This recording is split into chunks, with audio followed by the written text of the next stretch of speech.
When city lawyer Rachel Monroe bought a rundown Texas ranch for exactly $1, she thought she'd found the bargain of a lifetime. What she didn't expect was to find a mysterious cowboy named Cole Walker already living in the barn, claiming the land was rightfully his. But Cole wasn't just any drifter. He was hiding from something big, and the ranch held secrets that connected Rachel's late father to a billion-dollar scandal. The dollar sale wasn't a mistake. It was part of a plan set in motion 30 years ago. What truth was buried so deep that someone would practically give away valuable land to keep it hidden? Before we jump back in, tell us where you're tuning in from. And if this story touches you, make sure you're subscribed, because tomorrow I've saved something extra special for you. Rachel Monroe had spent 15 years building her reputation as one of Dallas's most meticulous real estate attorneys. Her corner office on the 23rd floor overlooked the city's glittering skyline, a view she'd earned through countless late nights and weekends sacrificed to corporate mergers and property disputes. But 6 months ago, everything changed when her father died. Thomas Monroe had been a quiet man, a high school history teacher who lived modestly in a small house in suburban Dallas. Rachel had always assumed she knew everything about him. His routines were predictable, his life seemingly simple. But when she'd sorted through his belongings after the funeral, she'd discovered a side of him she'd never known existed. The leather journal had been tucked in the back of his desk drawer, worn and weathered, filled with entries that spanned decades. Most were mundane observations about his students or notes for lesson plans. But scattered throughout were cryptic references to Texas, to something he called the Walker debt, and to a place called Meridian Creek. Rachel had never heard him mention any of these things. Then she'd found the deed, a property transfer document dated 3 months before his death, officially signing over a ranch in Meridian Creek, Texas, to Rachel Monroe for the sum of $1. Her father's signature was unmistakable at the bottom, witnessed and notarized. The document was legal, binding, and utterly bewildering. Rachel had tried to dismiss it at first. Perhaps it was a mistake, some clerical error that had somehow made its way into her father's papers. But when she'd verified it with the county records office, they'd confirmed the transfer was legitimate. She owned a ranch she'd never seen, purchased for a price that made no sense. For months she'd let it sit. Work consumed her days, and grief filled her nights. But lately, the burnout had been catching up with her. The cases that once challenged her now felt hollow. The victories that once thrilled her left her empty.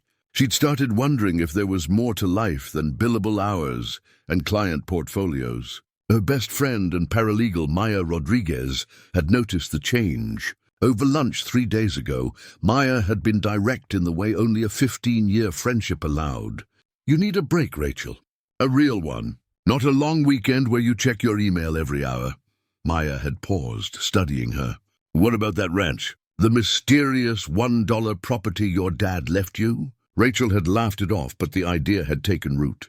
That night, she'd pulled out the deed again, tracing her father's signature with her finger. What had he been thinking? Why would he buy a ranch and leave it to her? And why for only $1? The decision to visit had come suddenly, the way important decisions sometimes do. Rachel had cleared her calendar, packed a bag, and pointed her car west before she could talk herself out of it. Maya had insisted on tracking her location and demanded hourly check-ins. Worried about Rachel driving alone to an unknown property in rural Texas, the 3-hour drive from Dallas had given Rachel plenty of time to think. The landscape gradually shifted from urban sprawl to rolling hills, dotted with live oaks and mesquite trees.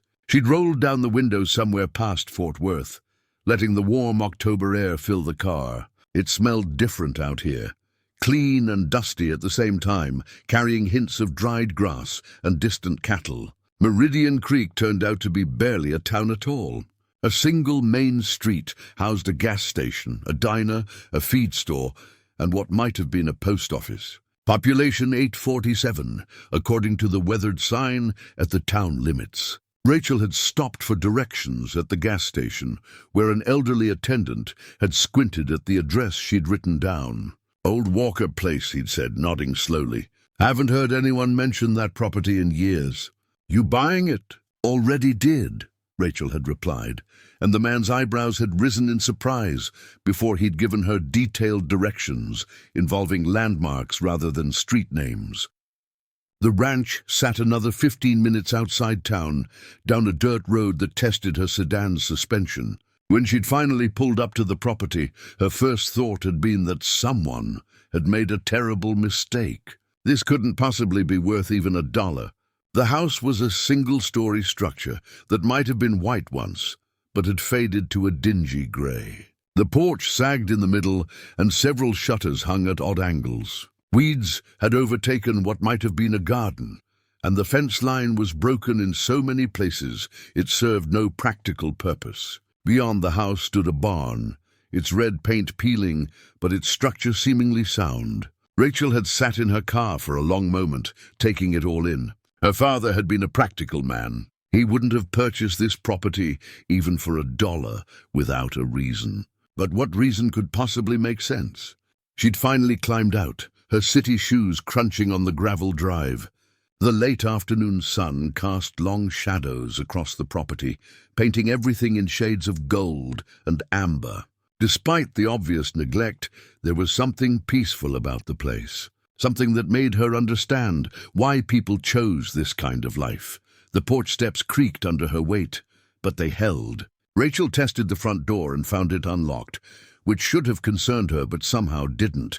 Inside, dust motes danced in the slanting sunlight that pushed through grimy windows. The furniture was covered with sheets, giving the rooms a ghostly quality that made her think of her grandmother's farmhouse from childhood visits. She'd spent summers there as a girl, before her grandmother passed. The memory came back sharp and clear, helping collect eggs from the henhouse, the smell of biscuits baking in the morning, the sound of her grandmother's radio playing country music while she worked. Her father had grown up on that farm. Maybe that's why he'd bought this place, Rachel thought. Maybe he'd been reaching for something he'd lost. Rachel moved through the room slowly, her footsteps echoing on the hardwood floors. The kitchen still had dishes in the cabinets, a calendar on the wall, stuck permanently on June 1995. The living room held a stone fireplace and built-in bookshelves lined with sun-faded spines. Whoever had lived here last had left in a hurry, or perhaps had simply died, and no one had bothered to clear out their belongings. In the bedroom, she found more clues to the previous occupants. A wedding photo on the dresser showed a young couple standing in front of this very house, back when the paint was fresh and hope was new. The man wore cowboy boots and a wide smile. The woman had her hand resting on his arm, looking at him instead of the camera. The photo was dated 1952 on the back. Rachel's phone buzzed. Maya, right on schedule for the hourly check-in. "I'm here," Rachel said. "It's exactly as rundown as it sounds. I'm standing in a house that looks like it was abandoned in the 90s. Any axe murderers?" "Not yet, though the day's still young. I'm serious, Rachel.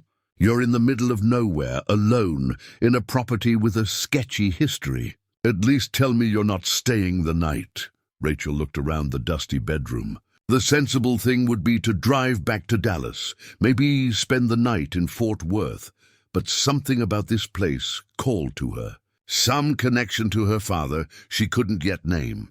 "I haven't decided," she said, which was as close to a lie as she'd tell her best friend.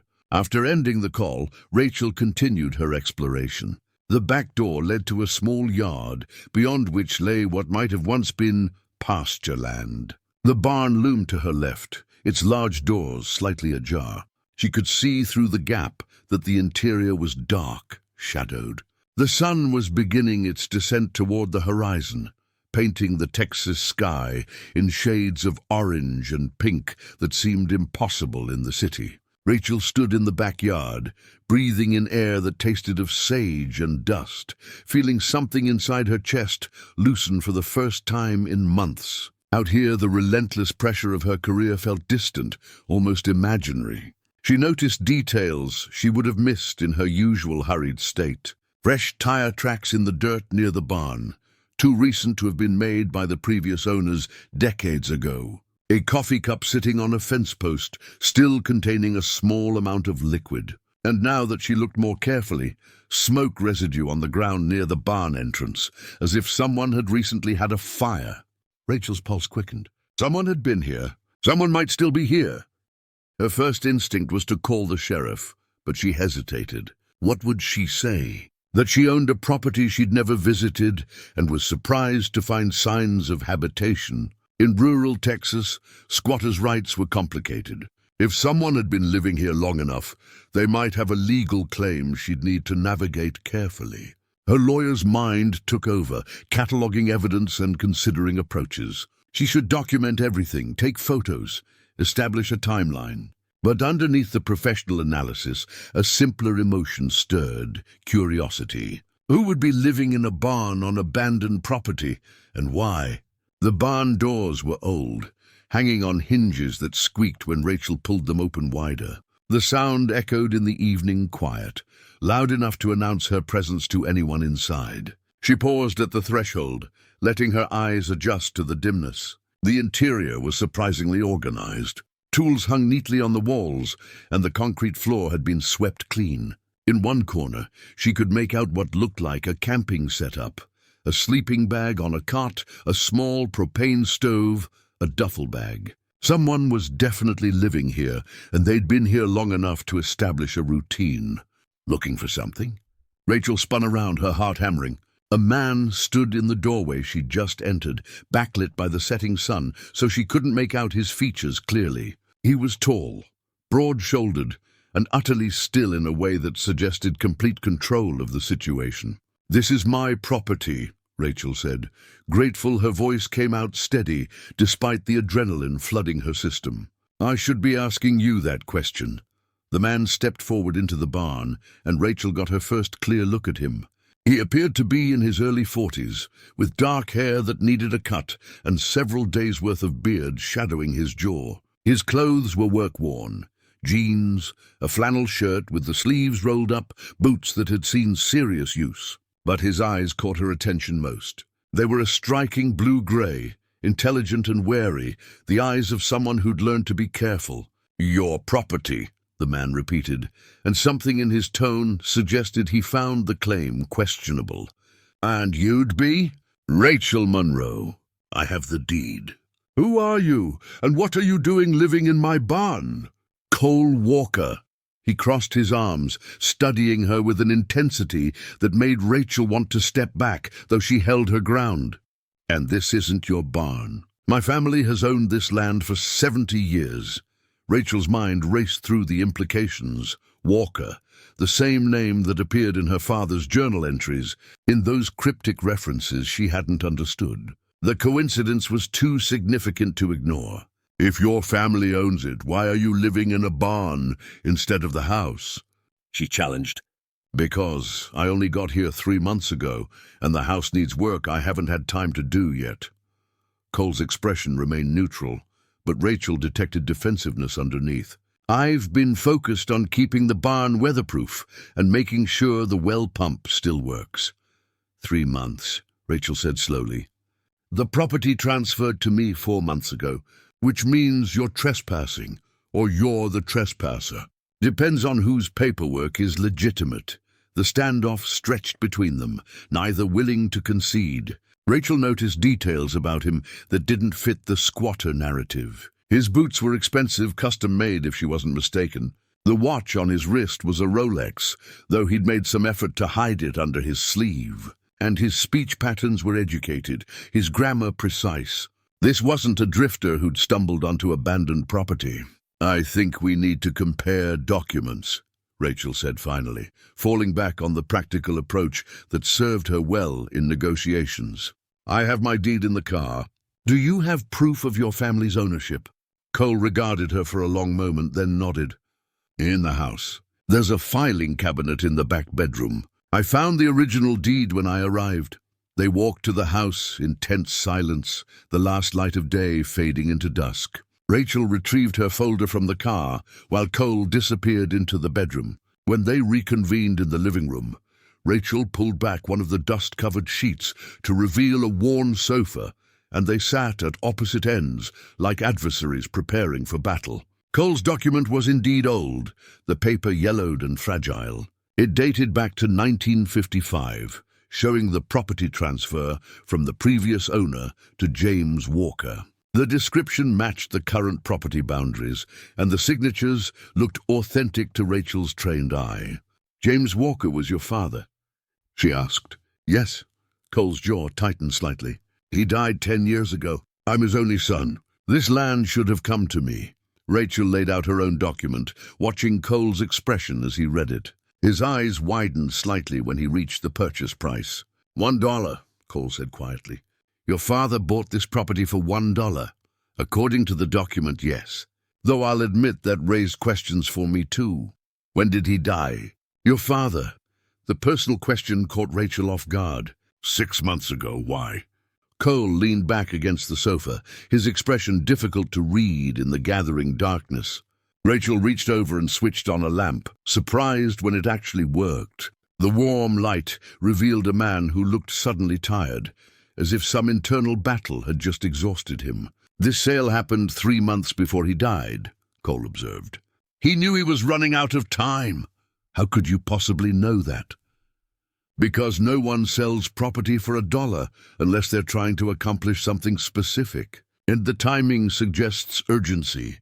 Cole met her eyes directly. "Your father knew Thomas Monroe, didn't he?" The use of her father's full name sent a chill through Rachel. "You knew my father?" "No, but I think our fathers knew each other. And I think whatever arrangement they had, this property was part of it." Rachel's thoughts spun back to the journal, to those mysterious entries about the Walker debt. Had her father owed something to Cole's father, or had it been the other way around? "I need to make some calls," she said, standing abruptly. "My paralegal is researching the property history. Maybe she's found something that explains this. It's past business hours. Maya doesn't keep business hours when I need her. It's one of her more annoying qualities." Rachel pulled out her phone, grateful to see she still had service out here. "I'm going to figure out what's really going on with this property, Mr. Walker, and then we'll determine who has the legitimate claim." "And in the meantime?" Cole asked, rising as well. "You planning to call the sheriff and have me removed?" Rachel considered it. She probably should. A strange man living on property she legally owned was grounds for immediate action. But something held her back. The connection between their fathers, the mysterious dollar sale, Cole's expensive watch, and educated manner all suggested a story far more complex than simple trespassing. "In the meantime," she said carefully, "I'm going to stay in the house tonight. Establish my presence. You can remain in the barn, but consider this notice that I'm exploring all legal options to resolve this situation." Cole's expression shifted, something that might have been respect crossing his features. "Fair enough. Though you should know the house is dusty as hell and the mattresses probably have mice. I've dealt with worse in my career. I doubt that, counselor. But you're welcome to try." Cole moved toward the door, then paused. "One more thing. If anyone comes asking about me or this property, you might want to think twice before answering their questions." "Why would anyone come asking?" "Because some people have been looking for me for a long time. And if they find me here, things could get complicated. For both of us." Before Rachel could press for details, Cole disappeared into the night, leaving her alone in the dusty living room with more questions than answers, and a growing certainty that her father's $1 purchase had been anything but simple. Rachel spent a restless night on the living room sofa, unwilling to venture into the bedrooms with their dubious mattresses. She'd found relatively clean sheets in a linen closet and made do, though every creak and groan of the old house kept her alert. Through the window, she could see a faint light in the barn, knowing Cole was out there, equally awake and wary. Morning came with birdsong and sunlight streaming through the dusty windows. Rachel's back protested as she sat up, reminding her that she wasn't as young as she used to be, and sleeping on sofas was best left to college students. She found her way to the bathroom, grateful when the water ran clear after a few sputtering moments, even if it was cold. By the time she'd made herself presentable, she could smell coffee. Following the scent to the kitchen, she found Cole standing at the stove, a battered camping percolator producing the rich aroma. He'd cleaned up as well, his hair damp, wearing a fresh shirt, though the jeans were the same. "Figured you'd need this," he said, pouring her a cup without asking. "No cream or sugar, though. I travel light. Black is fine." Rachel accepted the cup, wrapping her hands around its warmth. The gesture felt oddly domestic, considering they were essentially strangers in a property dispute. "Thank you." They drank in silence for a moment, standing on opposite sides of the kitchen like boxers between rounds. Finally, Rachel spoke. "Tell me about your father, James Walker." Cole's expression closed off slightly. "Why?" "Because my father kept a journal. In it, he mentioned something called the Walker debt. I need to understand what connected our families." "A debt?" Cole set down his cup carefully. "That's an interesting way to put it. You know what it refers to?" "I might. But first, I need to see proof that you are who you say you are. That your father really was Thomas Monroe." Rachel pulled out her phone, navigating to her photos. She showed him a picture from her father's funeral, Thomas's kind face serene in the casket, then scrolled to older photos of them together at her law school graduation, at family dinners, at Christmas celebrations over the years. Cole studied the images intently, and Rachel saw something shift in his expression. Recognition, perhaps, or confirmation of something he'd suspected. "He looks like a good man," Cole said quietly. "The kind who kept his promises." He was, though apparently he kept secrets too. Rachel put her phone away. "Now you!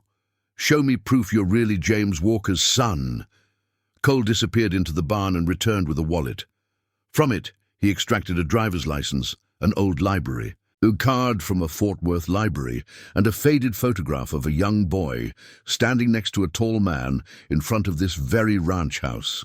The resemblance between the boy and the man across from her was unmistakable. "That's my father," Cole said, pointing to the man in the photograph.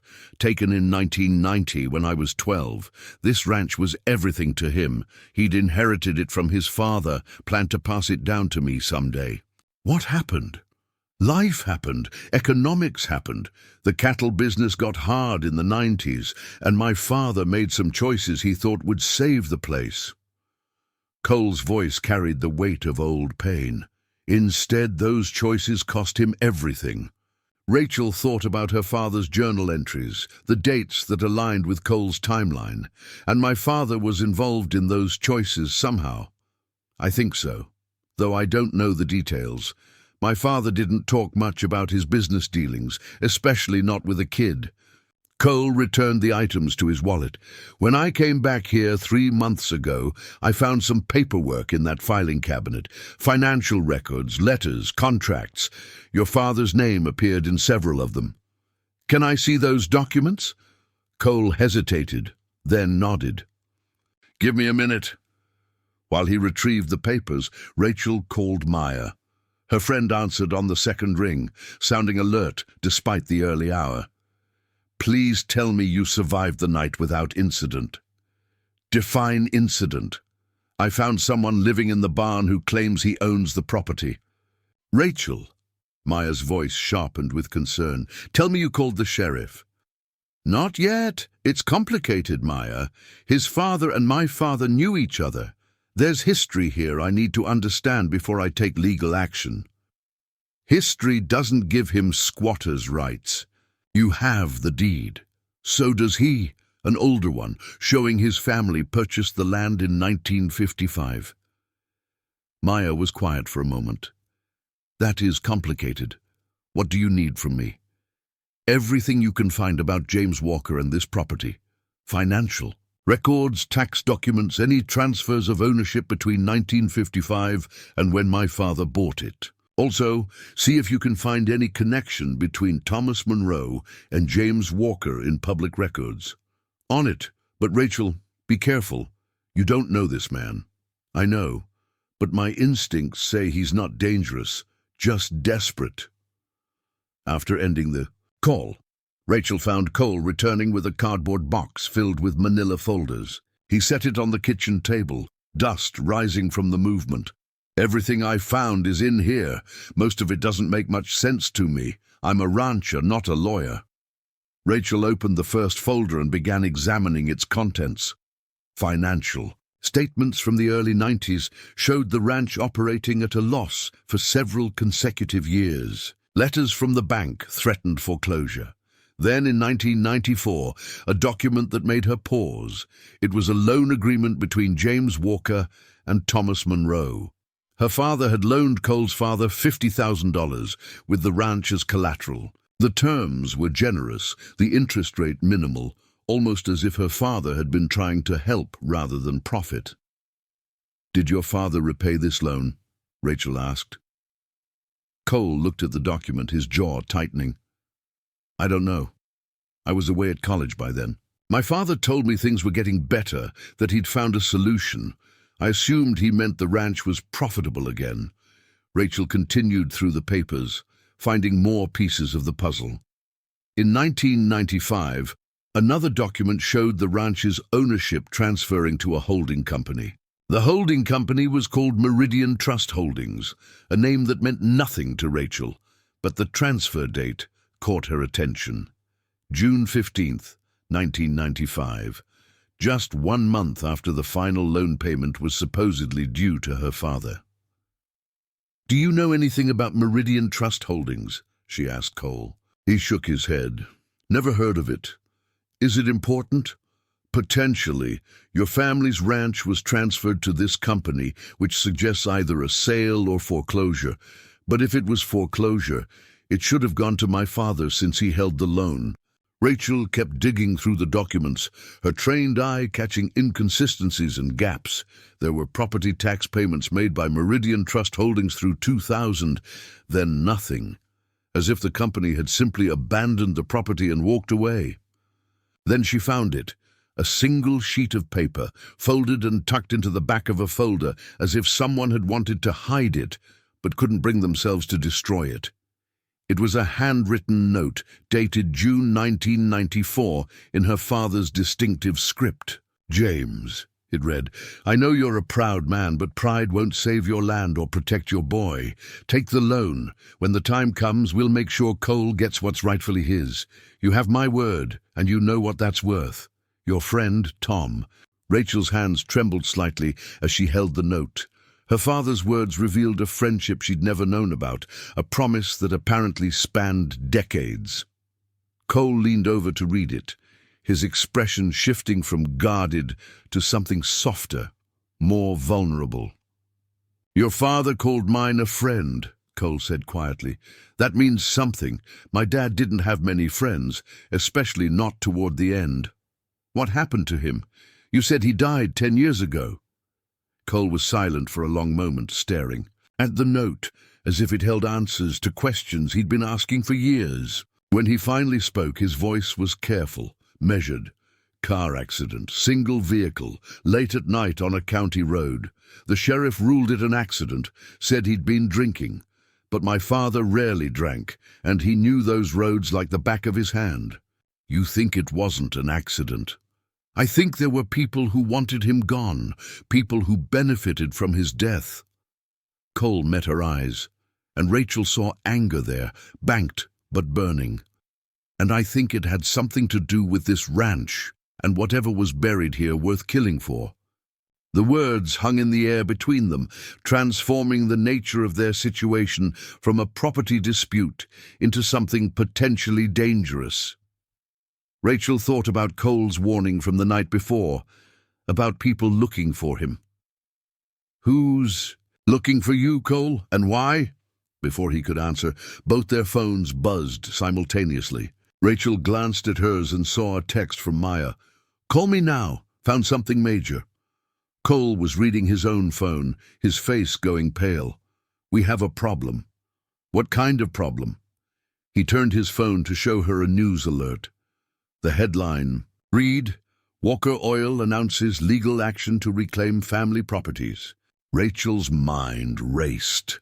Walker Oil, Cole Walker. The connection clicked into place with sudden, startling clarity. "You're not just any rancher, are you? You're part of the Walker oil family." Cole's silence was confirmation enough. Rachel stared at Cole, watching the carefully constructed walls he'd built around himself begin to crack. Walker Oil was one of the largest independent oil companies in Texas, a billion-dollar empire built over 3 generations. She'd handled contracts involving their subsidiaries, had seen their name on drilling permits and environmental impact statements. The Walker family was Texas royalty, the kind of wealth and power that shaped elections and economies. And here stood an heir to that fortune, living in a barn. "I need to call Maya back," Rachel said, her voice steadier than she felt. "And you need to tell me the whole truth. No more evasions, no more half-answers. If we're going to navigate whatever's coming, I need to understand exactly what we're dealing with." Cole nodded slowly, the resignation of a man who'd run out of places to hide. "Make your call, then we'll talk." And Rachel stepped onto the porch, the morning air already warming with the promise of a hot October day. She dialed Maya, who answered before the first ring finished. "Please tell me you're sitting down," Maya said without preamble. "I'm leaning against a porch railing." "Close enough. The property you're standing on? It sits adjacent to one of the largest untapped oil reserves in Texas. A geological survey from 1993 estimated potential worth in the billions." Rachel's knees went weak. She sat down on the porch steps, suddenly understanding why a ranch that appeared worthless had such a complicated history. "How big a reserve are we talking about?" "Conservative estimates put it at 200 million barrels. At current prices, that's over $15 billion. And that's not counting natural gas deposits." Maya paused. "Rachel, Walker Oil has been trying to acquire drilling rights to the adjacent properties for decades. Your ranch is the missing piece that would give them access to the entire field. So the $1 sale makes perfect sense now, doesn't it? Your father wasn't buying a rundown ranch. He was protecting a fortune from someone who wanted to steal it." Maya's voice dropped. "There's more. I found articles about James Walker's death. The accident investigation was handled by a sheriff who retired 6 months later and moved to the Cayman Islands. A high school teacher doesn't usually have the resources to reward a sheriff that generously. But an oil company would." "Exactly. And Walker Oil is currently run by Victor Walker, James's brother. He took control after James died, pushed out James's son from the family business." Maya hesitated. "Rachel, the son's name is Cole Walker. He disappeared 5 years ago, and there's been speculation ever since about what happened to him." Rachel looked through the screen door at Cole, who stood in the kitchen staring at his phone with an expression that mixed anger and something that looked like fear. "He's here, Maya. Cole Walker is the man living in the barn." The silence on the other end of the line lasted several heartbeats. "Please tell me you're joking. I wish I were. And according to a news alert we just received, Walker Oil is taking legal action to reclaim family properties. I'm guessing this ranch is at the top of their list. Rachel, you need to get out of there. If Victor Walker was willing to kill his own brother for this land, he won't hesitate to come after you or Cole." "I can't just leave. My father died protecting this property for Cole. I need to understand why that was important enough for him to keep it secret his entire life." "Then at least promise me you'll be careful," Maya said, "and keep me updated every few hours. If I don't hear from you, I'm calling the Texas Rangers." After ending the call, Rachel returned to the kitchen where Cole still stood, his phone now dark on the counter. He looked up as she entered, and she saw the exhaustion in his eyes. The kind of weariness that came from carrying secrets too heavy for one person. "You already know," he said. "It wasn't a question. That you're the missing Walker Oil heir? That there's billions in oil under this land? That your uncle probably killed your father to get control of the family business?" Rachel pulled out a chair and sat down. "Yes, I know. What I don't know is why you've been hiding for 5 years, or why you came back now." Cole sat across from her, his hands folded on the table. For a long moment, he studied those hands as if they belonged to someone else. When he finally spoke, his voice was quiet but steady. I was being groomed to take over the company. My grandfather's plan, written into his will. When I turned 35, control would pass to me as the eldest grandson. My uncle Victor had been running things since my father died, but it was supposed to be temporary. Cole's jaw tightened. Then I found out what Victor had been doing. Illegal drilling, falsified environmental reports, bribing inspectors.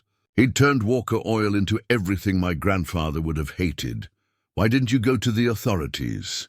I tried. Took my evidence to the Texas Railroad Commission, to the EPA, to anyone who would listen. But Victor has connections everywhere, people he'd been paying off for years. My reports disappeared, my evidence was questioned, and suddenly I was the problem. The unstable heir, the troubled son who couldn't handle the family business. Rachel recognized the tactic. She'd seen powerful people discredit whistleblowers before, watch them twist narratives until the truth became suspect.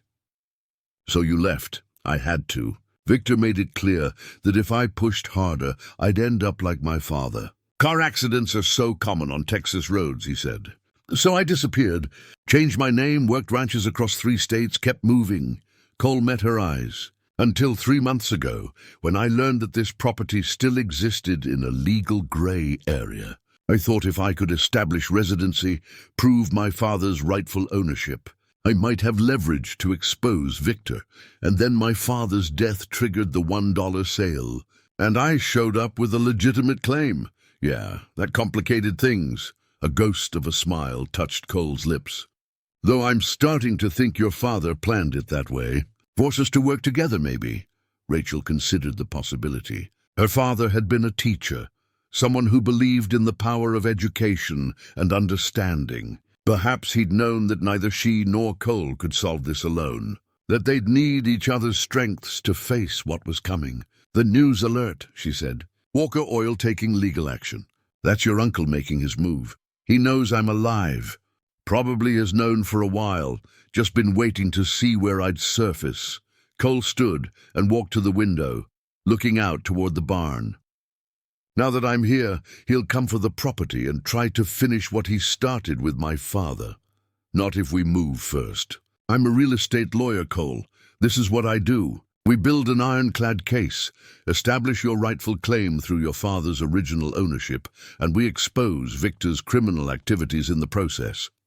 You'd help me, even though it means going up against one of the most powerful families in Texas? Rachel stood and joined him at the window, looking out at the land that had caused so much pain and held so much promise. My father spent his life teaching kids about history, about standing up for what's right, even when it's difficult. The last thing he did before he died was make sure this property would be protected.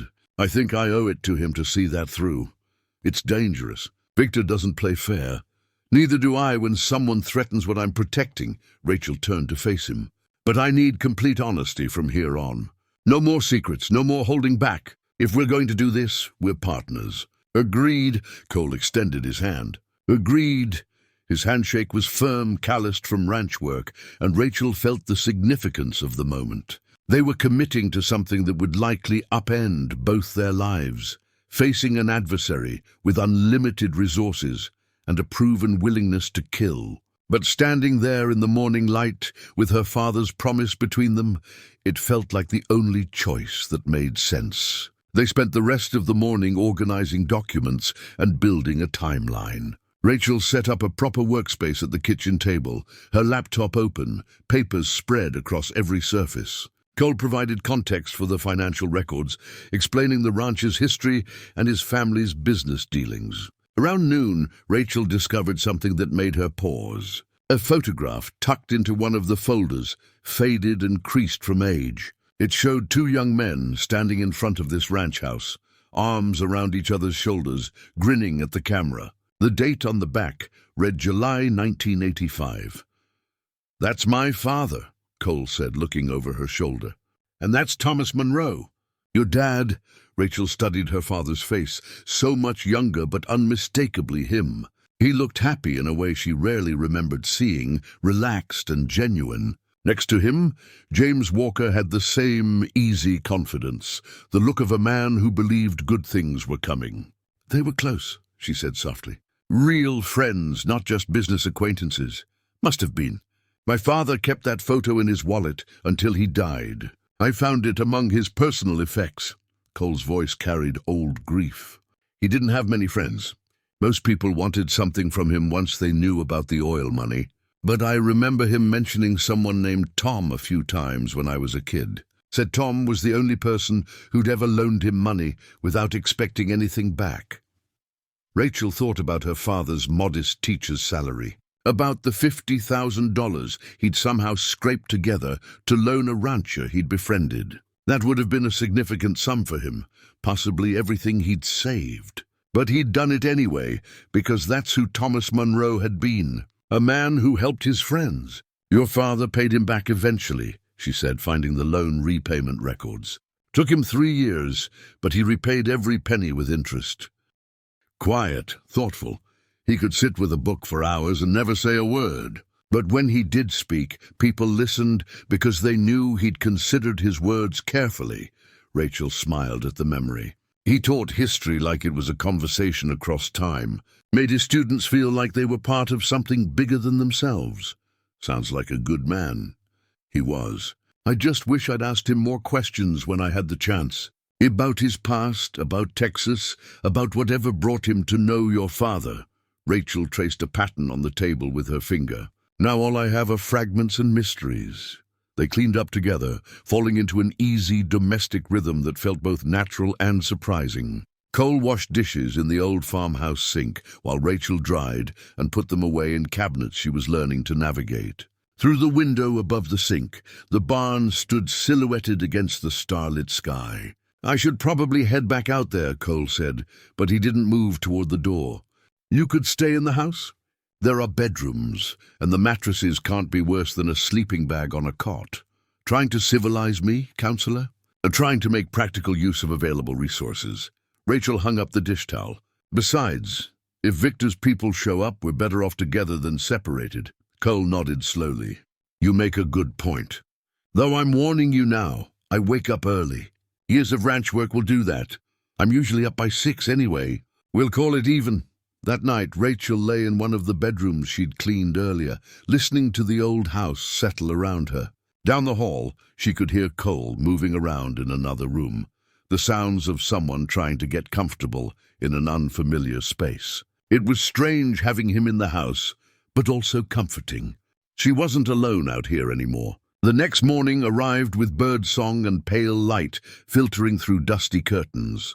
True to his word, Cole was already up when Rachel emerged from her room, dressed but still looking like she'd slept in her clothes, which she essentially had. Coffee was brewing when she reached the kitchen, and Cole had somehow produced eggs and bread for breakfast. "There's a farm stand about 10 miles down the road," he explained. "I've been stopping there for supplies." Over breakfast, Rachel's phone buzzed with a message from Maya. "Call when you can." "Found something." Rachel dialed immediately, putting the phone on speaker. Maya answered with barely contained excitement. "I found the original accident investigator. Deputy Sheriff named Martin Reese, retired now and living in Austin. He agreed to talk to me." "What did he say?"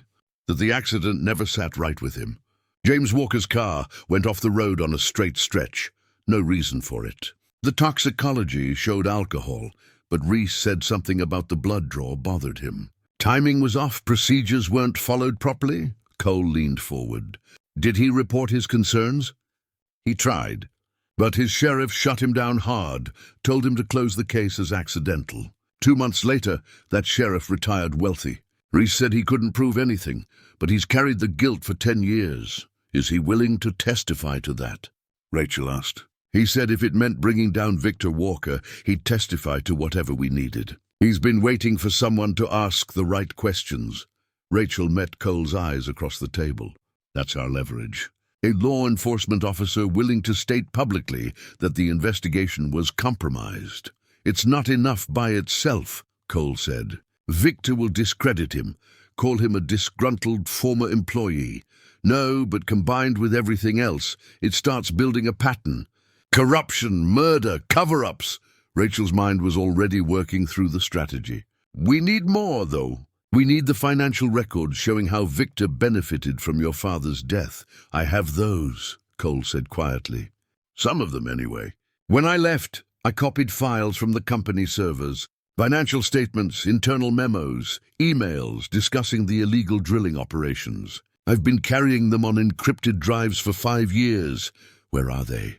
Cole stood and walked to the barn, returning minutes later with a small fireproof safe. Inside were 3 USB drives, each labeled with dates. 5 years of evidence. Everything I could gather before Victor realized what I was doing. Rachel took the drives carefully, understanding their weight. These weren't just data storage devices. They were ammunition in a war Cole had been fighting alone for half a decade. We need to go through all of this, she said. Document everything. Build a timeline that shows Victor's corruption and connects it to your father's death. They spent the rest of the morning at the kitchen table. Rachel's laptop open, methodically reviewing files. The evidence was damning. Emails showed Victor authorizing drilling in protected areas, falsifying environmental impact reports, bribing state officials to overlook violations. Financial records revealed payments to the sheriff who'd investigated James's accident, to county officials who'd approved questionable permits, to lawyers who'd helped Victor consolidate control of Walker Oil. But the most chilling document was an internal memo from Victor, dated 3 weeks before James's death. James refuses to see reason regarding the Meridian Creek property. More aggressive persuasion required. He ordered it in writing, Rachel said, staring at the screen. Your uncle literally documented his intent to harm your father. Cole's face had gone pale. I found that file 2 days before I disappeared. I was going to take it to the FBI, but my lawyer warned me it might not be enough. Could be interpreted as business pressure, not murder conspiracy.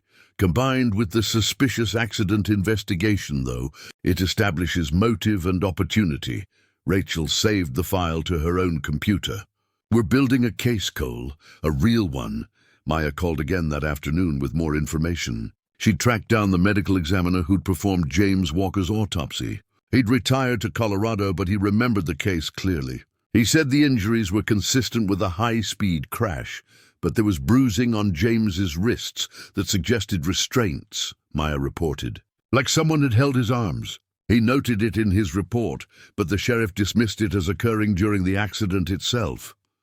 Someone forced him to crash, Cole said, his voice tight with controlled anger. They didn't just tamper with his car. They were there, making sure he died. Rachel reached across the table and squeezed his hand. We're going to prove it. We're going to make Victor answer for what he did. The days began to blur together after that. Rachel and Cole worked from dawn until late at night, building their case with the meticulous care of people who understood they'd only get one chance. Maya fed them information from Dallas, tracking down witnesses, filing requests for public records, building a network of people willing to speak against Victor Walker. In the evenings, after the work was done, Rachel and Cole would sit on the porch and watch the sunset. Sometimes they talked about the case, strategizing next moves. Other times they talked about nothing important at all. Their favorite books, places they'd traveled, dreams they'd set aside. Rachel found herself looking forward to those conversations more than she wanted to admit. Cole was intelligent and thoughtful, with a dry sense of humor that caught her off guard. He listened when she talked, really listened in a way that made her feel heard. And when he shared his own stories, she saw glimpses of the man he might have been if his family hadn't broken him. Do you ever think about what you'll do after this is over? She asked one evening. Assuming we win and you get the company back. Cole was quiet for a long moment. I don't want the company. Never did, really. That was my grandfather's dream, my father's burden, not mine. What do you want, then? He gestured at the land stretching before them. This a ranch I can work with my own hands. A life that's mine, not inherited. Maybe some cattle, some horses. Simple things. Rachel thought about her own life waiting in Dallas, the corner office, and demanding clients. It felt less appealing every day. On the 5th day, Rachel was searching through boxes in the ranch house attic when she found something that changed everything. Hidden beneath floorboards that had been carefully pried up and replaced was a sealed envelope, yellowed with age. Written on the front in her father's handwriting were the words, "Open only in emergency." Her hands trembled as she carried it downstairs. Cole was in the kitchen reviewing financial statements, and he looked up when she entered. "What's that?" "I don't know. But my father hid it under the attic floorboards." Rachel broke the seal carefully, pulling out several folded documents. The first was a letter, dated 1 week before her father's death. "To whom it may concern," she read aloud. "If you're reading this, I'm likely gone, and events have forced someone to search for answers. 23 years ago, I made a promise to my friend James Walker. He came to me in trouble, facing threats from his brother Victor, who wanted control of the family oil company and the mineral rights to the Meridian Creek Ranch." Cole moved to stand beside her, reading over her shoulder. "James knew the ranch sat on valuable oil deposits," the letter continued. "Victor had discovered the same geological surveys I had, and he was determined to acquire the property by any means necessary. James refused to sell, knowing the land was meant to be his son, Cole's inheritance. So we made an arrangement. I would purchase the ranch through a series of shell transactions, hiding the true ownership from Victor. James would maintain physical possession, working the land as he always had. But legally, the property would be held in trust for Cole." Rachel's voice caught. Her father had been protecting Cole's inheritance for over 2 decades. In 1994, Victor made his move. James came to me beaten and terrified, saying Victor had threatened his life if he didn't sign over the ranch. I loaned James money to disappear for a while, to let things cool down. But James was stubborn. He went back, trying to reason with his brother one last time. The letter's tone grew heavier. "I believe Victor killed him. I cannot prove it, but I know my friend, and James would never have driven drunk on those roads. He was too careful, too responsible." Cole's breathing had grown shallow beside her. "After James's death, I continued the arrangement, holding the ranch in trust through various legal mechanisms. Victor tried to acquire it through his company, Meridian Trust Holdings, but I blocked every attempt. When I learned of my diagnosis 6 months ago, I knew I had to act. I've transferred the ranch to my daughter Rachel for $1, trusting she'll do what's right. She's a better person than I ever was, smarter and braver. If Cole Walker ever returns, Rachel will help him reclaim what's rightfully his." The letter ended with her father's signature and a final line. "Some debts transcend death. This is mine to repay."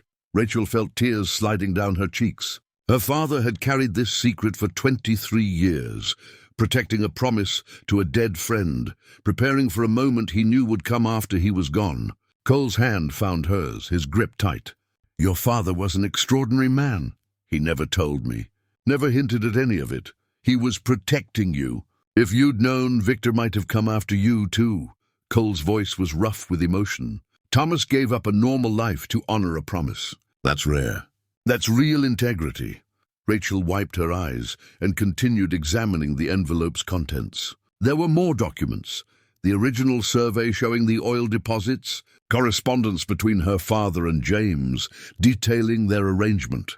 Even a copy of Victor's threatening letter to James from 1994.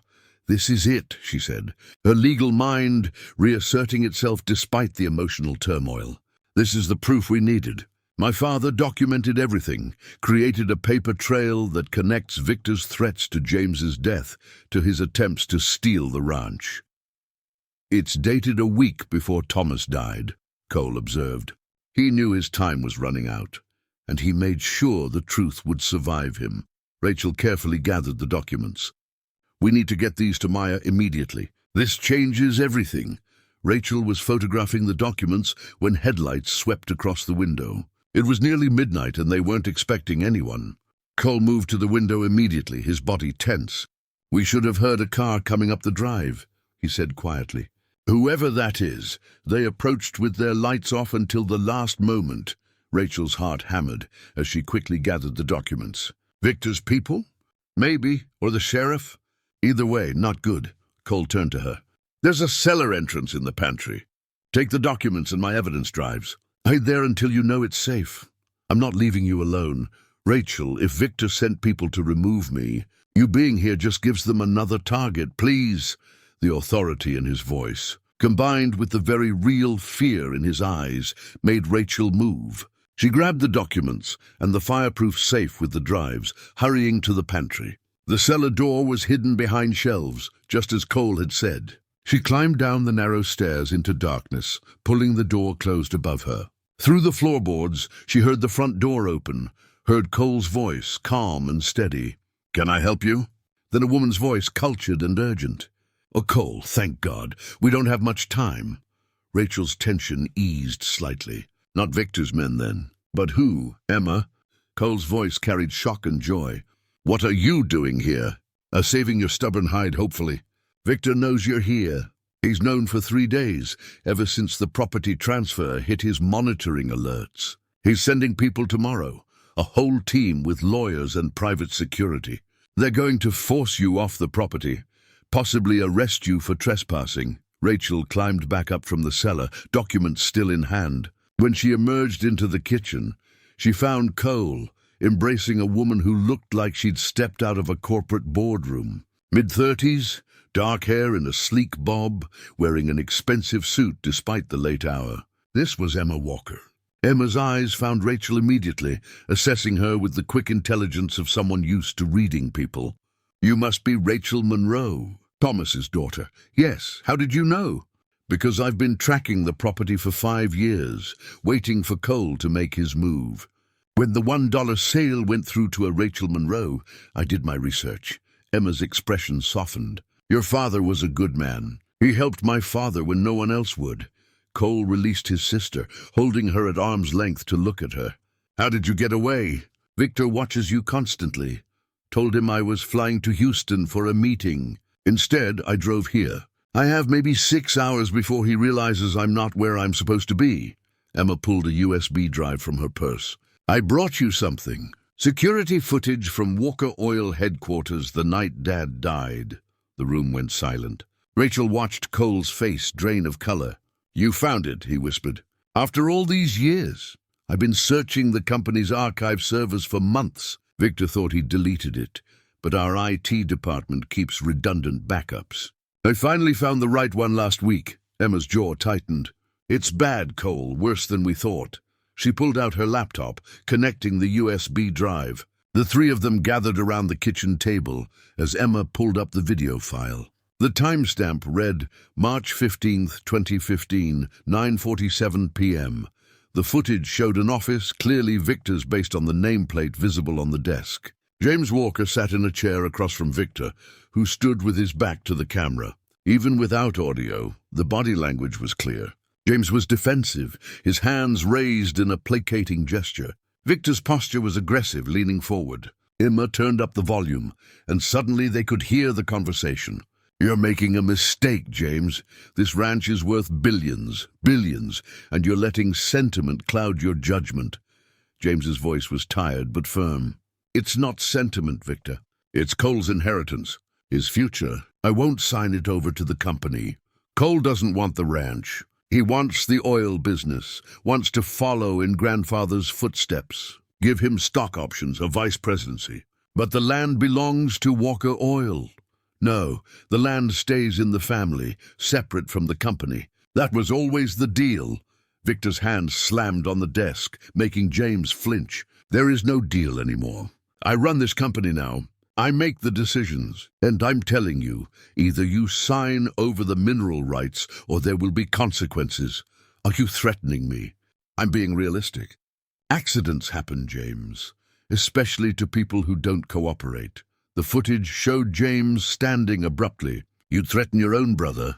"I do whatever's necessary to protect this company, including removing obstacles."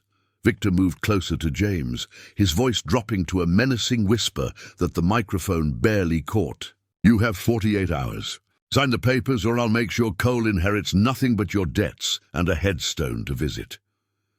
James left the office, and Victor stood alone for a moment before picking up his phone. The audio caught his side of the conversation clearly. "It's me. Walker won't cooperate. We need to move to the alternate plan. Make it look accidental. Clean, no questions. A pause. Good, do it tomorrow night. And make sure there's no way to trace it back. The footage ended. Rachel felt sick. They'd just watched Victor order his brother's murder. Cole had gone completely still, staring at the blank screen. When he finally spoke, his voice was hollow. He ordered it. Right there on camera, he ordered my father killed. Emma closed the laptop carefully. The crash happened 36 hours after this conversation. Dad was driving home from a city council meeting in town. His car went off the road on Miller's Bend, hit a tree at high speed. The official report said he'd been drinking, lost control. But the toxicology was tampered with, Rachel said. The deputy sheriff told Maya the blood draw procedures weren't followed properly. Because Victor's people handled it. They paid off the sheriff, made sure the evidence supported their narrative. Emma's hands were shaking slightly. I've known for years that Victor killed Dad, but knowing and proving are different things. This footage proves it. Rachel's legal mind was already processing implications. This is premeditated murder conspiracy on video. Combined with the witness testimony, the financial records showing payoffs, and my father's documentation, this is enough to bring criminal charges. It's also enough to get Victor to come after us hard, Cole said quietly. The moment he knows this footage exists, we become targets. Which is why I came tonight. Emma pulled out another document from her briefcase. I've scheduled an emergency board meeting for 5 days from now. Walker Oil's board of directors, all the major shareholders, our legal counsel. If we present this evidence there, in front of everyone, Victor can't make it disappear. The board will have no choice but to remove him and turn the evidence over to authorities. 5 days, Rachel repeated. Emma, you said Victor's sending people here tomorrow. Then you leave tonight. Both of you. Come back to Dallas with me. Stay somewhere safe until the board meeting. Cole shook his head. If I leave the ranch, Victor will claim I abandoned it.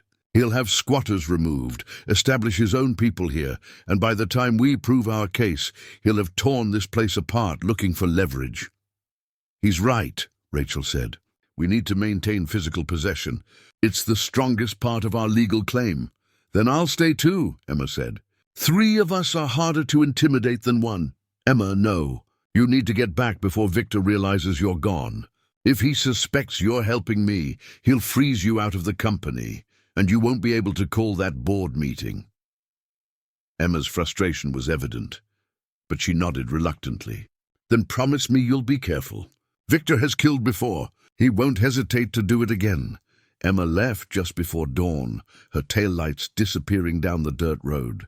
Rachel and Cole stood on the porch watching until the dust settled, both understanding they'd just committed to a dangerous course of action. 5 days, Cole said. We just need to hold out for 5 days, against a man who's already killed once and has unlimited resources. Rachel tried to keep the fear out of her voice. We need a plan, Cole, a real one. They spent the morning fortifying their position. Cole knew the property intimately from his 3 months of occupancy, and he walked Rachel through every approach, every vulnerable point. The ranch sat at the end of a mile-long private drive, which gave them advance warning of anyone approaching. The house had good sight lines in all directions, and the barn provided a secondary defensive position if needed. I feel like we're preparing for a siege, Rachel said as they checked the locks on all the windows. We might be. Victor's people won't come in guns blazing, not at first. They'll try legal intimidation, show up with lawyers and sheriff's deputies, claim we're trespassing. Cole tested a window latch. But if that doesn't work, they'll escalate. Rachel called Maya and explained the situation. Her friend's reaction was predictably alarmed. You're staying there. Rachel, this man killed his own brother. You need to leave. Let the authorities handle it. We go to the authorities with this, and Victor's lawyers will tie it up for years. Meanwhile, he takes possession of the ranch, and Cole loses everything his father died protecting. Rachel kept her voice calm and rational. We have 5 days until Emma presents the evidence to the board. We just need to maintain possession until then, and if Victor's people force you off the property, then we make enough noise that it becomes a public incident. Media attention, social media, whatever it takes. Victor can't afford scrutiny right now, not when we're about to expose him. After the call, Rachel began setting up insurance policies. She uploaded copies of all their evidence to a secure cloud server with instructions to release everything to the media if she didn't check in daily. She sent encrypted files to 3 different lawyers she trusted, with similar dead man's switch arrangements. If anything happened to them, the truth would come out. Cole watched her work with something like admiration. "You're good at this. The strategic thinking, the contingency planning. 15 years of corporate law teaches you to prepare for the worst." Rachel saved another backup file. "Though I'll admit most of my cases don't involve potential murder. Not too late to change your mind. Drive back to Dallas. Let me handle this alone." Rachel met his eyes directly. "My father spent 23 years protecting your inheritance. I'm not walking away from that now. We're in this together." Something passed between them in that moment, an understanding that went deeper than their temporary alliance. Rachel realized she'd come to care about this man, about his fight for justice, about the quiet integrity that reminded her so much of her father. The rest of the day passed in tense preparation. They inventoried supplies, made sure they had enough food and water for several days if needed. Cole showed Rachel where he'd hidden emergency supplies in the barn, including a satellite phone that didn't depend on cell towers. "Paranoid much?" she asked, examining the phone. "Prepared? There's a difference." Cole smiled slightly. 5 years of hiding teaches you to always have an exit strategy. As evening approached, they saw the first sign of trouble. A black SUV drove slowly past the ranch entrance, then continued down the road. 20 minutes later, it passed again, going the other direction. The third time it appeared, it stopped at the property line. "They're scouting," Cole said from the window. "Figuring out the layout, looking for weaknesses." Rachel's phone buzzed with a text from an unknown number. "Ms. Monroe, this is Victor Walker. I believe you're currently occupying property that belongs to my family. I'd like to resolve this matter peacefully. Please call me at your earliest convenience." She showed the message to Cole, who read it and laughed without humor. "Peacefully. That's rich coming from him. Should I respond?" "Might as well. Let him know we're not intimidated." Rachel typed carefully. "Mr. Walker, I'm occupying property I legally purchased. If you have concerns about the title, please have your attorneys contact me through proper channels." The response came within minutes. "I'm afraid it's not that simple. My nephew Cole has been declared legally incompetent to manage his affairs. Any claims he's making about property rights are invalid.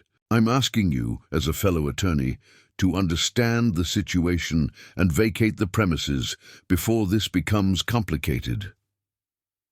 Rachel read the message aloud to Cole, who'd gone rigid with anger. "Legally incompetent. He had me declared incompetent? It's a standard tactic when someone disappears. Family members can petition the court for guardianship over an absent person's affairs." Rachel's mind was already working through the implications.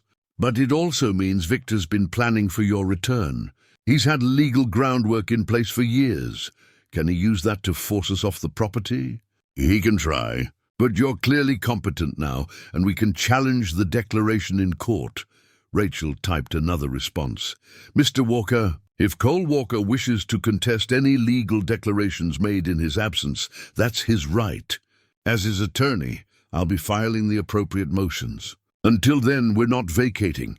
This time, Victor's response took longer.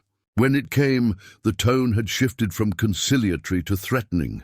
"You're making a serious mistake, Ms. Monroe. I have the law on my side, and I have resources you can't imagine." "Last chance to walk away cleanly." Rachel didn't respond. She and Cole had said everything they needed to say. That night they took turns keeping watch. Rachel took the first shift, sitting in the darkened living room with a view of the front drive. Cole tried to sleep on the couch, but she could hear him stirring, restless. Round midnight he gave up and joined her at the window. "Can't sleep?" she asked. "Keep thinking about my father. About that last conversation in Victor's office." Cole's voice was rough. "He was trying to protect me, and it got him killed. He was trying to protect your future. That's what parents do." Rachel thought about her own father, about all the secrets he'd kept to shield her. My dad did the same thing. Carried this burden for decades so I wouldn't have to. Do you think they knew that eventually we'd be here fighting this battle together? I think they hoped. My father's letter said I was braver than he was. Maybe he knew I'd need to be. Cole was quiet for a moment. I'm glad you're here, Rachel. I know this isn't what you signed up for when you drove out to look at a $1 ranch. No, it definitely wasn't. She smiled in the darkness. But I wouldn't change it. For the first time in years, I feel like what I'm doing matters. Like I'm using my skills for something that really counts. When this is over, assuming we survive, what will you do? Go back to Dallas, back to your corporate cases? Rachel considered the question. A week ago, the answer would have been automatic. Of course she'd go back. That was her life, her career, everything she'd built. But now, sitting in this old ranch house, with danger approaching and a cause worth fighting for, her carefully constructed life seemed hollow. I don't know, she admitted. Maybe, or maybe I'll figure out a different way to practice law. Something that feels more like this. Before Cole could respond, headlights appeared at the end of the drive. Not one vehicle this time, but 3. They moved slowly up the dirt road, deliberate and intimidating. They're coming, Cole said, standing. Middle of the night, when they think we're vulnerable. Rachel grabbed her phone, starting a video recording. Then let's make sure everything that happens next is documented. The vehicles stopped in front of the house, engines running, high beams blazing directly at the windows. Car doors opened and figures emerged. Rachel counted 6 men, all large, all moving with the confidence of people used to intimidating others. One man stepped forward, illuminated by the headlights. He was in his 60s, silver-haired and expensive-suited despite the late hour. The family resemblance to Cole was unmistakable. Victor Walker had come personally. Cole's hand found Rachel's in the darkness, squeezing once. Then he walked to the front door and opened it, standing silhouetted in the doorway. "Hello, Uncle Victor. It's been a while." Victor's smile was cold and practiced. "Cole, I'd heard rumors you were alive, hiding somewhere. I'm relieved to see you're well, though your choice of accommodations is concerning. This property is hardly suitable for someone of your background. It was suitable enough for my father."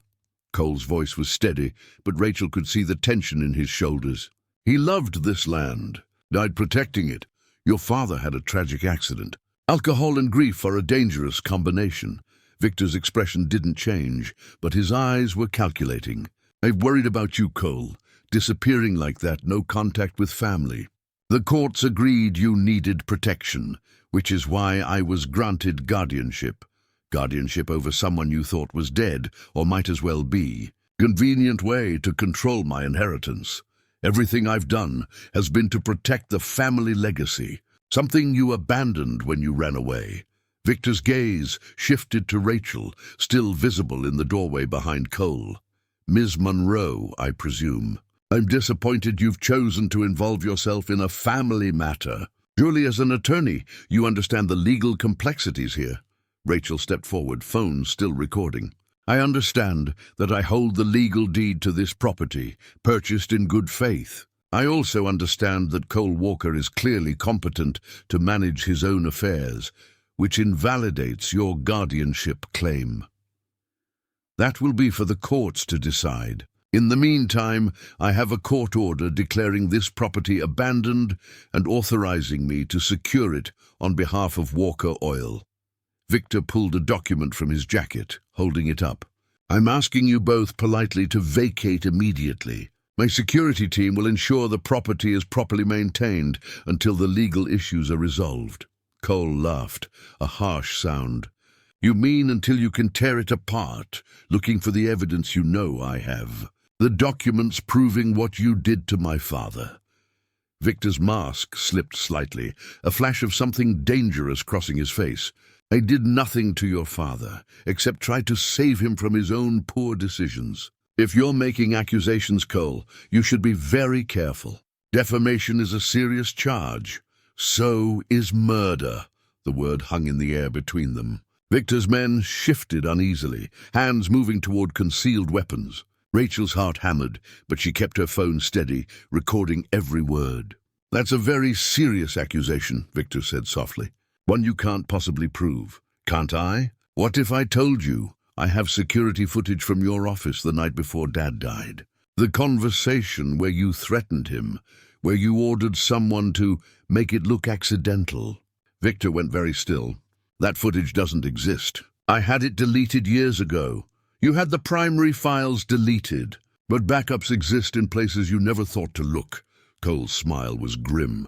Emma's been busy these past few years. Turns out having a computer genius in the family has its advantages.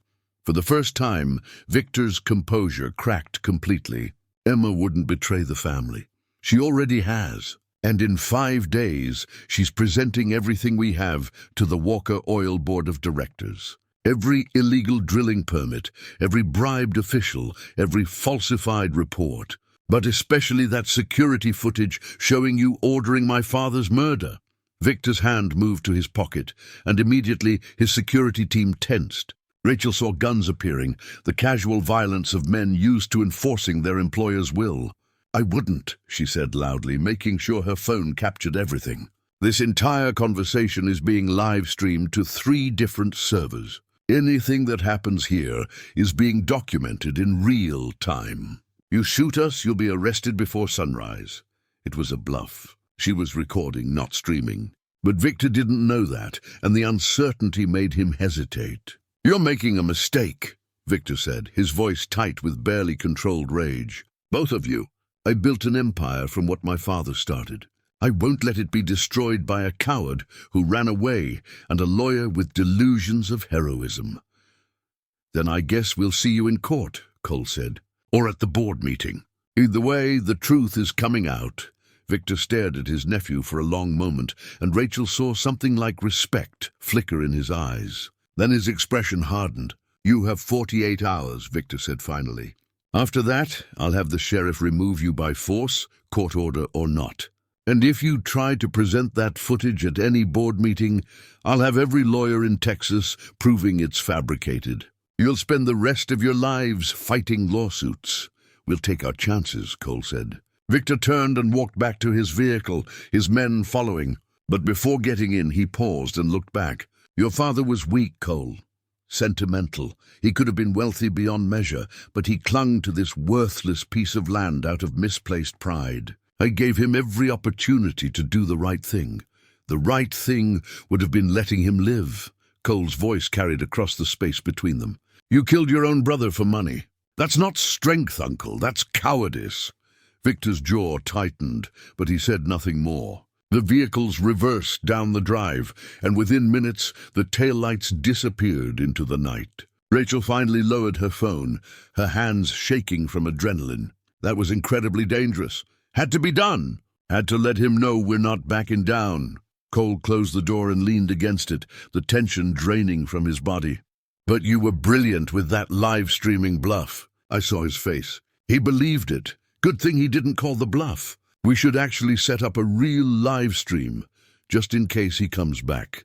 They spent the next hour configuring Rachel's laptop to stream to a private video platform, with links sent to Maya and 2 other lawyers Rachel trusted. If anything happened to them, the world would see it. Dawn came grey and overcast, matching Rachel's mood. She'd managed maybe 2 hours of sleep on the couch, jerking awake at every sound. Cole looked similarly exhausted when he emerged from the bedroom. 48 hours, he said, pouring coffee. That gives us 2 days before Victor makes his move, and 3 more days until the board meeting. The question is, what does he do in those 3 days?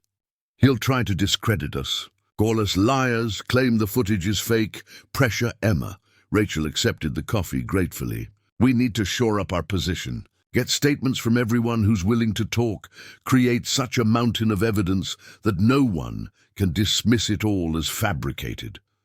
Maya's already working on that, right? Yes, but we should do more. What about other Walker Oil employees? People who've seen Victor's corruption firsthand. Would any of them talk? Cole considered it. Maybe. There were a few good people in the company when I left. People who were uncomfortable with the direction Victor was taking things. But they're afraid of him. He's destroyed careers before. Then we give them protection. Anonymity if necessary, but we need their testimony.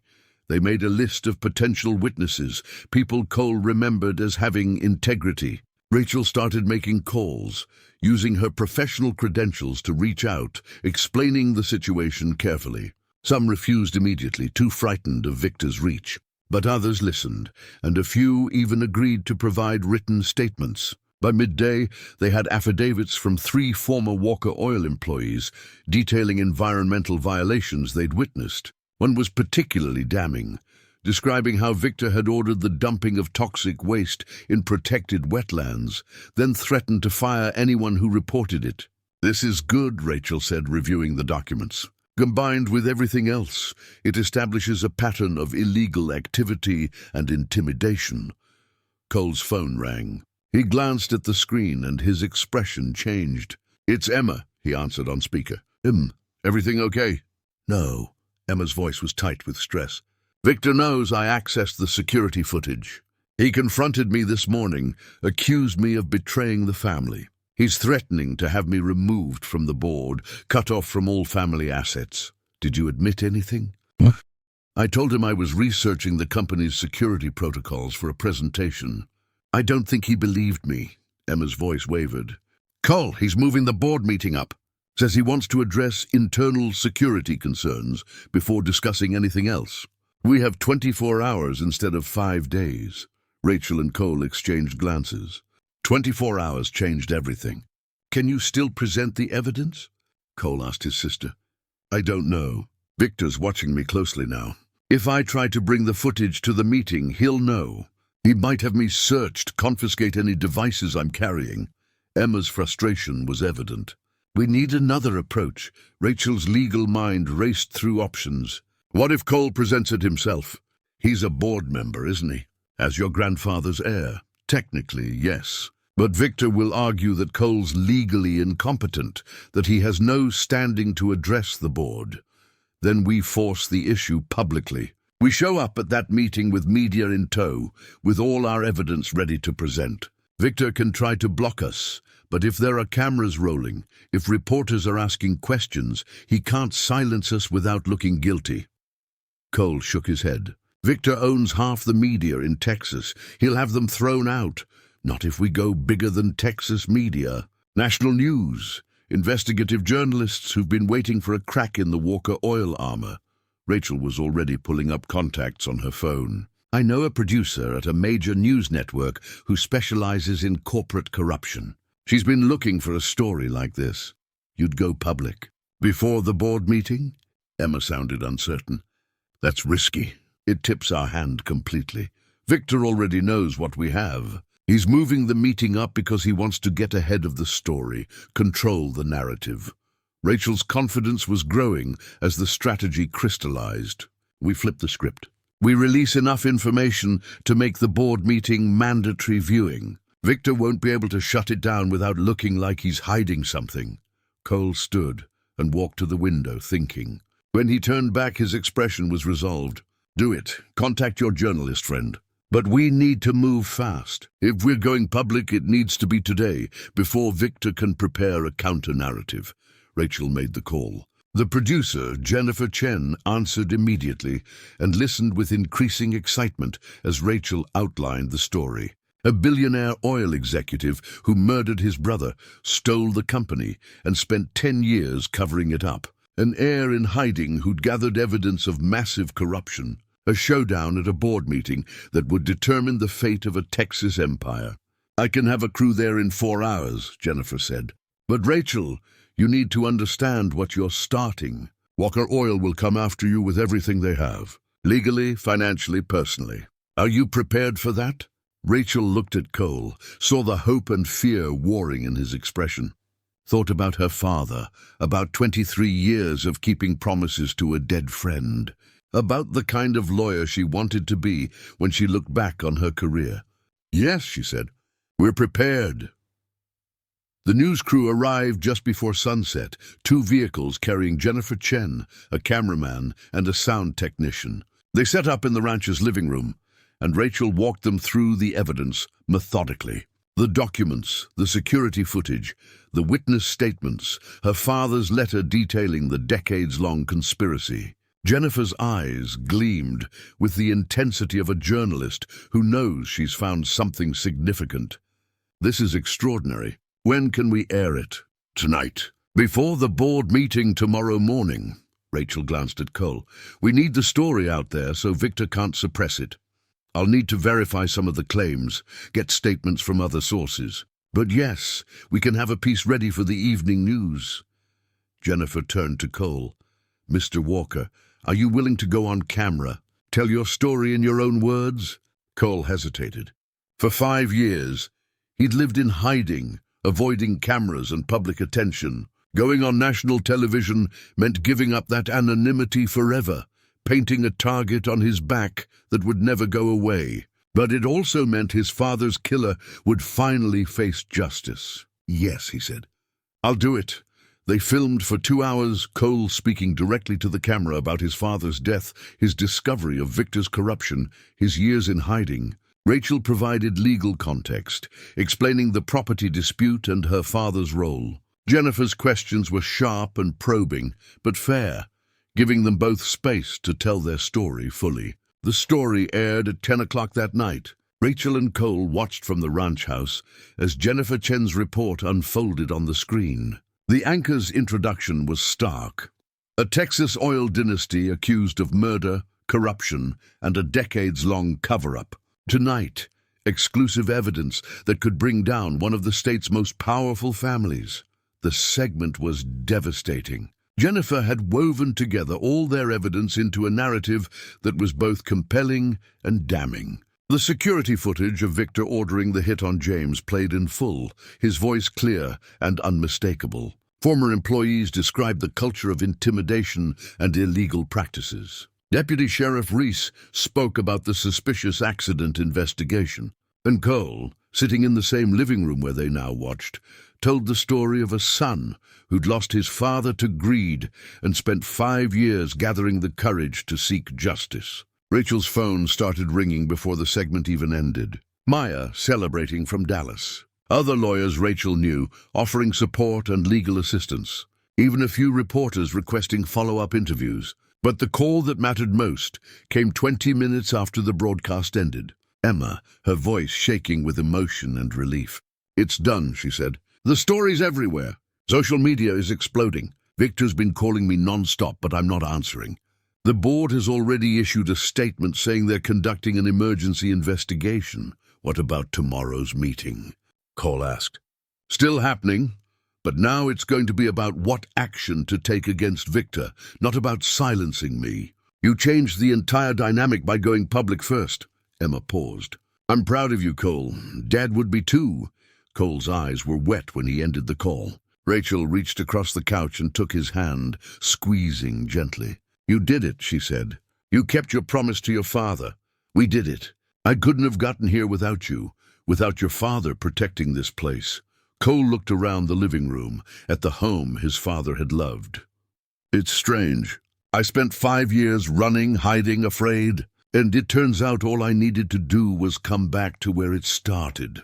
They stayed up late, watching the news coverage spread across different networks. By midnight, major outlets across the country were picking up the story. Walker Oil's stock price had already dropped 15% in after-hours trading. The Texas Attorney General's office released a statement saying they'd be reviewing the evidence for potential criminal charges. Victor himself appeared on a local news channel around 1 in the morning, looking haggard and defensive. He denied everything, called the security footage a fabrication, claimed Cole was mentally unstable and being manipulated by opportunistic lawyers. But his denial sounded hollow even to his own ears, and the interviewer pressed him on specifics he couldn't explain away. "He's drowning," Cole observed, watching his uncle stumble through answers. "Everything he built, it's collapsing around him." "Good," Rachel said simply. "He earned it." They finally went to bed around 2, exhausted but too wired to really sleep. Rachel lay in her room listening to the house settle, thinking about how much had changed in the 10 days since she'd first driven up to this property. She'd come looking for answers about her father and found a purpose larger than any case she'd ever handled. Morning came too quickly. The board meeting was scheduled for 10 o'clock at Walker Oil headquarters in Dallas. Rachel and Cole dressed carefully, choosing clothes that struck the right balance between professional and approachable. They weren't going as supplicants hoping to be heard. They were going as witnesses to a reckoning. Maya met them in the parking garage of the Walker Oil building, having driven through the night to be there. She hugged Rachel fiercely, then turned to Cole. "I've been following your family's story for years," she said. "What you're doing today takes real courage, or real stubbornness," Cole replied with a slight smile. "Sometimes it's hard to tell the difference." They rode the elevator to the 14th floor, where the Walker Oil boardroom occupied half the space. Through the glass walls, Rachel could see board members already gathering, their expressions grave. Media representatives lined the hallway, cameras ready, sensing blood in the water. Emma met them at the entrance, professional in a navy suit, her face carefully composed. But when she saw Cole, her composure cracked. She pulled her brother into an embrace that lasted long enough to make nearby board members uncomfortable.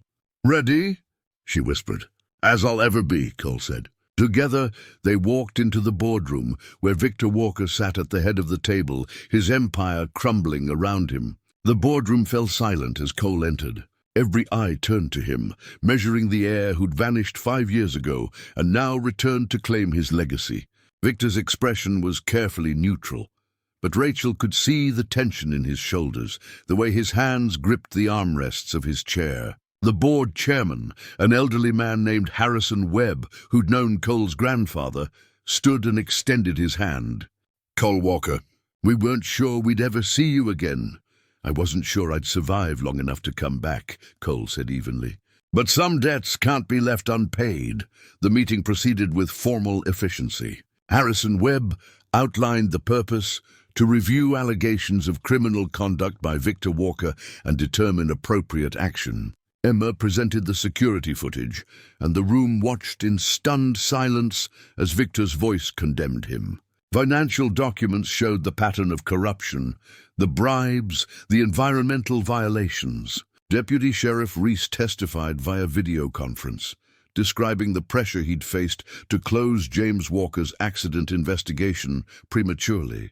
The medical examiner detailed the suspicious bruising he'd noted. Former employees spoke about the culture of fear Victor had created. Through it all, Victor sat stone-faced, his lawyer whispering in his ear. When given the opportunity to respond, he rose and spoke with the arrogance of a man who still believed power could save him. These allegations are fabrications created by a nephew who abandoned his responsibilities and a sister who's been plotting against me for years. The security footage is clearly edited.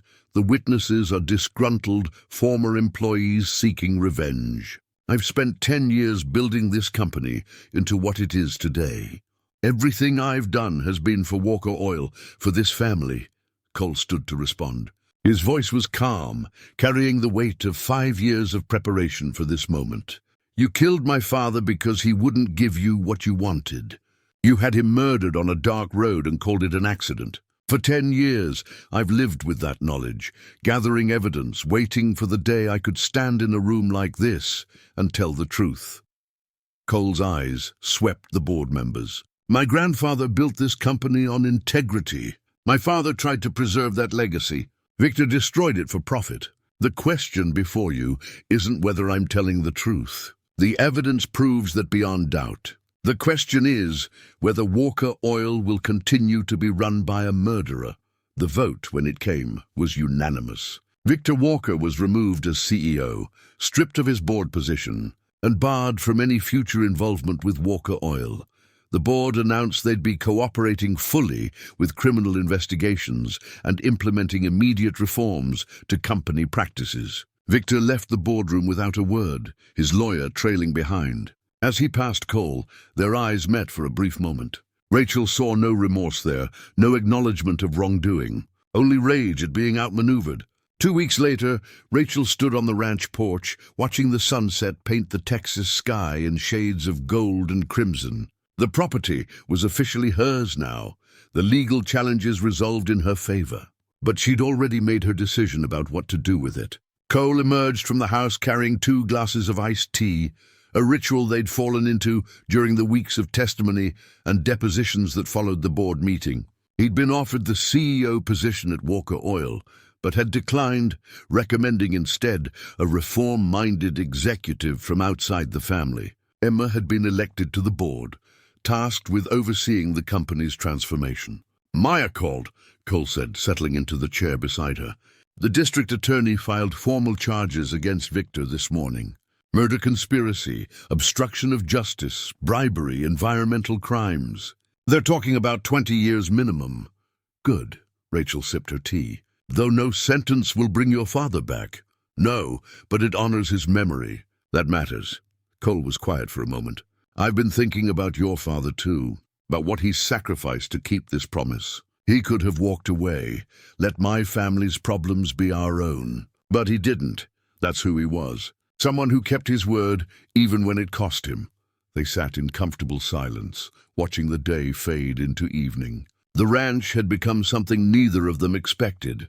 Not just property in a legal dispute, but a bridge between their father's friendship and their own growing connection. Rachel had taken a leave of absence from her Dallas firm, not ready to return to corporate cases that felt meaningless after everything they'd been through. "So what's next?" Cole asked, echoing the question that had been unspoken between them for days. "You've got a ranch you don't need, and I've got more money than I know what to do with now that the company's being sold. We could go our separate ways, mission accomplished," Rachel smiled. "We could. Or we could figure out what to do with a ranch that 2 stubborn people fought hard to protect." She glanced at him. "I've been thinking about opening a practice out here. Small-town law, helping people who can't afford fancy Dallas attorneys. Maybe even teach some law courses at the community college, like my father taught history. And I could get this ranch running again. Cattle, maybe some horses. The way my father always wanted." Cole's expression was hopeful. "Might need a lawyer nearby to keep me out of trouble. Might need a rancher to remind me there's more to life than billable hours." The understanding between them needed no further words. 2 people brought together by their father's friendship, by secrets and struggles, and a fight for justice, choosing to build something new from the ashes of old pain. As stars began to emerge in the darkening sky, Rachel thought about her father's final words in his letter. Some debts transcend death. He'd kept his promise to James Walker. Now she and Cole would honor both their fathers by living the lives those good men had hoped for them. Lives of purpose, integrity, and the kind of partnership that made burdens lighter and victories sweeter. The ranch, purchased for $1 and worth billions, had given them something far more valuable than oil or money. It had given them a chance to become the people they were always meant to be.